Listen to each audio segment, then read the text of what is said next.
Hello दोस्तों, इस video में आपके लिए एक बहुत ही महत्वपूर्ण जानकारी लेकर आए हैं जी कोचिंग से गुलरेज सर।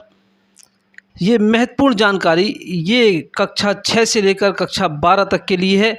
और उससे पहले आपको बता दें कि 10वीं क्लास की बोर्ड परीक्षा ख़त्म नहीं होगी। जी हाँ दोस्तों, 10वीं क्लास की बोर्ड परीक्षा इस साल 2023-24 के लिए 10वीं की बोर्ड परीक्षा होगी। इसको अभी ख़त्म नहीं किया गया है। इसकी जो सिफारिश चल रही है वो 2024 और 25 के लिए चल रही है। सत्र 2024-25 के लिए चल रही है। 2023-24 के लिए 10वीं बोर्ड परीक्षा ख़त्म नहीं होगी। इसलिए जितने भी स्टूडेंट्स 9वीं क्लास को पास करके अभी 10वीं में आए हैं वो बोर्ड परीक्षा को ध्यान में रखकर अपनी तैयारियों को करें। अगर उन्होंने अपना दिमाग यहाँ से भटकाया तो नुकसान हो सकता है। हमें किसी भी तरह के नुकसान से अपने आप को बचाना है दोस्तों। तो उसको बचाने के लिए हम अपना ध्यान, अपना कंसंट्रेशन पूरी तरीके से बोर्ड परीक्षा की तरफ लगाएं। हमारे पास पूरा साल अभी मौजूद है और अपने आप को हम तैयारी करके हम बेहतरीन से बेहतरीन ग्रेड और बेहतरीन से बेहतरीन जो है नंबर लाकर अपने आप को टॉपर में भी शामिल करा सकते हैं। तो उसके लिए अपना दिमाग इस तरफ से हटा दें कि 10वीं की बोर्ड परीक्षा ख़त्म हो रही है। इस साल ऐसा हरगिज़ नहीं होगा। सन 2023-24 के लिए एनसीईआरटी ने सिर्फ सब्जेक्ट से कुछ अंशों को और कुछ चैप्टर्स को ख़त्म किया है, अभी बोर्ड को ख़त्म नहीं किया है। इसलिए आप अपना ध्यान अभी बोर्ड परीक्षा की तरफ ही लगाएं। ये इस वीडियो में आपको ये बताया जा रहा है कि एनसीईआरटी ने सन 2023-24 के लिए विज्ञान विषय में कक्षा 6 से कक्षा 12 तक कुछ संशोधन किया है, कुछ पार्ट को ख़त्म किया है, वो हम आपके सामने लेकर आए हैं। ये देखें, सबसे पहले कक्षा 6, सबसे पहले आप देखें कक्षा 6 में विज्ञान विषय से विज्ञान की बुक से भोजन चैप्टर को हटा दिया गया है। तंतु से वस्त्र तक चैप्टर को हटा दिया गया है। जल और इसके अलावा हमारे चारों ओर के परिवर्तन, कचरा संग्रहण व निपटान, इतने पाठों को जो है कक्षा 6 से हटाया गया है। कक्षा 6 की किताब, कक्षा 6 में पढ़ने वाले स्टूडेंट्स अपनी जो किताब है कक्षा 6 की, उसमें अगर ये चैप्टर दिए हों तो उन पे क्रॉस का निशान लगा लें ताकि इनको पढ़ना ना पड़े। एनसीईआरटी ने इनको जो है हटाया हुआ है इस साल के लिए, सन 2023-24 के लिए। अब ये कक्षा 7 में ये देखें, रेशों से वस्त्र तक चैप्टर का नाम, ये मौसम, जलवायु तथा जलवायु के अनुरूप जंतुओं द्वारा अनुकूलन, इस पाठ को भी हटा दिया गया है। पवन नामक पाठ को हटाया है। तूफान और चक्रवात, मृदा, जल एक बहुमूल्य संसाधन, इतने पाठों को जो है अभी हटाया हुआ है। स्टूडेंट्स, अभी तक आपने अगर चैनल को सब्सक्राइब नहीं किया है तो जी कोचिंग चैनल को सब्सक्राइब करें ताकि अगला नोटिफिकेशन आपको सबसे पहले प्राप्त हो।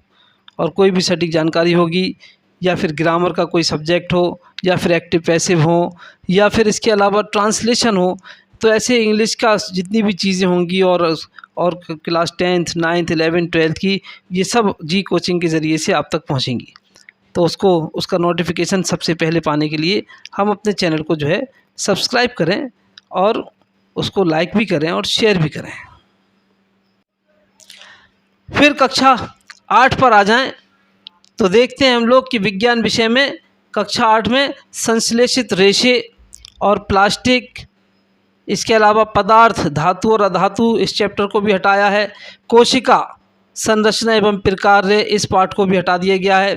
तारे और सौर परिवार, इस पाठ को भी हटा दिया गया है। वायु तथा जल का प्रकार्य, प्रदूषण, इस पाठ को भी हटा दिया गया है। फिर कक्षा 9, ये कक्षा 9 वाले जो कक्षा 8 को पास करके आए हैं, एनसीईआरटी ने अपनी विज्ञान की किताब से मोल संकल्पना को हटाया है, जीवों में विविधता को हटाया है। इसके अलावा उन्होंने अध्याय 1, 2, 3, 7, 8, 9, 10, 11, 12, 13, 14 से कुछ भाग को हटाया है। पूरा अध्याय समाप्त नहीं किया है, बल्कि उनसे कुछ भाग को हटाया है। और सबसे महत्वपूर्ण जानकारी ये कक्षा 10 के लिए, क्योंकि इस वक्त सबसे ज़्यादा परेशान जो हैं वो यूपी बोर्ड के क्लास 10th वाले परेशान हैं कि बोर्ड परीक्षा होगी या नहीं होगी, तो स्टूडेंट्स आप खूब समझ लें इस बात को और खूब अपने ध्यान में रख लें कि सन 2023-24 जो लोग कक्षा 9 पास करके कक्षा 10 में आए हैं उनके लिए 10th की बोर्ड परीक्षा समाप्त नहीं है, उनको 10th की बोर्ड परीक्षा ही इस साल देनी होगी। और विज्ञान विषय में उनके लिए कक्षा 10 वालों के लिए आनुवंशिकता और जैव विकास के पाठ को हटाया है, मानव नेत्र के पाठ को हटाया है और रंग बिरंगा संसार, विद्युत और विद्युत धारा के चुंबकीय प्रभाव से कुछ भाग को हटाया है और तत्वों का आवर्त वर्गीकरण, इसके अलावा ऊर्जा के स्रोत, प्राकृतिक संसाधनों का संपोषित प्रबंधन के कुछ भाग को हटाया गया है। इसकी संपूर्ण जानकारी आपको अगली वीडियो में मिलेगी।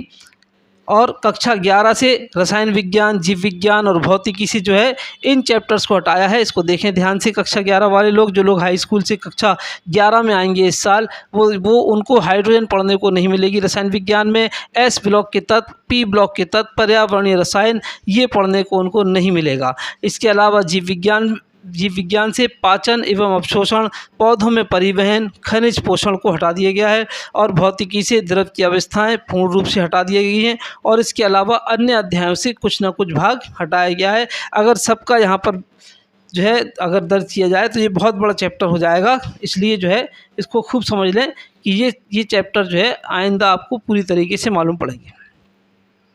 और ये कक्षा 12 में, कक्षा 12 ये रसायनिकी, भौतिकी और जीव विज्ञान में से ठोस अवस्था को हटा दिया है, पृष्ठ रसायन को हटाया, तत्वों के निष्कर्षण के सिद्धांत एवं प्रकरण को हटा दिया गया। पी ब्लॉक के तत्व ये भी पढ़ने को नहीं मिलेंगे। पर्यावरण के मुद्दे, जीवों में जनन, बहुलक, दैनिक जीवन में रसायन और अन्य अध्याय के कुछ भाग हटाए गए हैं। ये जो है अभी सिर्फ विज्ञान विषय में इतना हटाया गया है। आपकी जानकारी के लिए बता दें कि अभी एनसीईआरटी इंग्लिश के सब्जेक्ट से भी कुछ कम करेंगे और साइंस के अलावा इंग्लिश से और इसके अलावा हिंदी से भी अभी सभी विषयवार जो है सभी में कुछ ना कुछ ये कम करेंगे। तो धीरे धीरे आप तक ये जानकारी आएगी। आप लोग बहुत ध्यान से केयरफुली अपनी तैयारी करें, किसी की बातों में ना आए, अच्छी सी कोचिंग तलाश करके जो है अपनी पढ़ाई को करें या फिर सेल्फ स्टडी करें तो उसको जो है किसी न किसी कोचिंग से मशवरा करके, अपने स्कूल के टीचर से मशवरा करके अपनी पढ़ाई को जो है जारी रखें।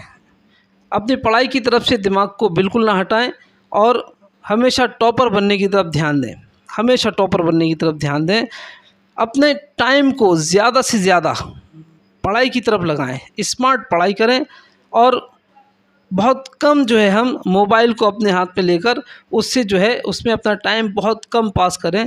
ज़्यादा से ज़्यादा हम अपनी किताबों को, अपनी जो कोर्स की किताबें हैं उनका अध्ययन करें, क्योंकि इस वक्त जो अलग से पढ़ाई करेगा टॉपर्स में वही जाएगा और वही आने वाली जो है जितनी भी बड़ी बड़ी पोस्ट होती हैं, डीएम, एसडीएम, आईएएस, पीसीएस, उनको वही अचीव कर पाएगा जो अपनी पढ़ाई को स्मार्टली करेगा और अलग से जो है अपनी तैयारी को लेकर बैठेगा। यानी गहरी सोच और गहरी समझ और चैप्टर को गहराई से पढ़ना और उसको समझना, ये आपकी तरक्की का सबब बनेगा। इसलिए अपनी पढ़ाई को एंजॉय करते हुए पढ़ें। अगली वीडियो में मिलते हैं फिर।